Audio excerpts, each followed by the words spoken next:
Hello, everyone. So, the question of the day by Omar Dominguez brought up was, what is myofascial release? Or in this case, self myofascial release?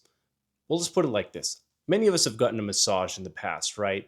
Somebody puts their hands on your shoulders or on your foot, or you go to a masseuse and they start, trying to find those knots in the muscles. So, myofascial release is essentially, if done right, a massage.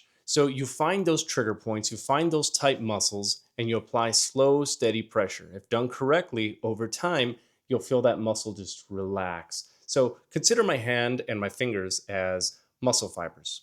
And after a workout, they start to get really, really tight. So what you're going to do is you can get a foam roller, a lacrosse ball, excuse me, a golf ball. I used to use pens and Sharpies, and they would constantly break because I was constantly trying to find the right tool to, apply pressure, whether it was on my palm, on my hand, on my forearm. But luckily, we have the Krayon today, right? These massage pens by Prevent Pro Gear. And what you're going to do is suppose your arm muscles are really tight. You want to relax your arm as much as you can. Rest it on a table, relax it, make sure your fingers are relaxed. And we're going to start with the flat side and we're going to apply pressure and we're going to slide it across the muscle fibers until we find a tight spot. Now, what's important here is you don't want to stop as soon as you feel the tightness. You want to find the peak. You want to find the part of the muscle that is tightest. Think of it as like a mountain or a hill. You want to find that hilltop. So you're going to apply pressure, and you don't have to apply too much pressure if you have one of these massage pens because they're pretty heavy and they don't require a lot of pressure. So you're going to slide across until you find, like for me, right here is tight. Now I'm going to hold it and I'm going to slide a little further, see if it hurts more. Yep, it's tighter there, not so much there. So now I'm going to go back a little bit and I'm going to hold it right here.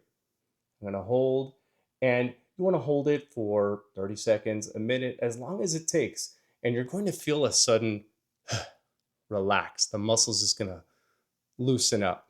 And that's the goal here when it comes to self myofascial release, because you're doing it yourself and you're trying to find those tight spots, whether it's on your arms, on your biceps, your triceps, and the best spots are usually right here on the traps. Yep, I feel it there. And you want to hold it there, relax your shoulders as much as you can. It's better if you have somebody push down for you because you are using this side. So you want to try your best to keep the opposite side as relaxed as possible. So here, I definitely feel it there.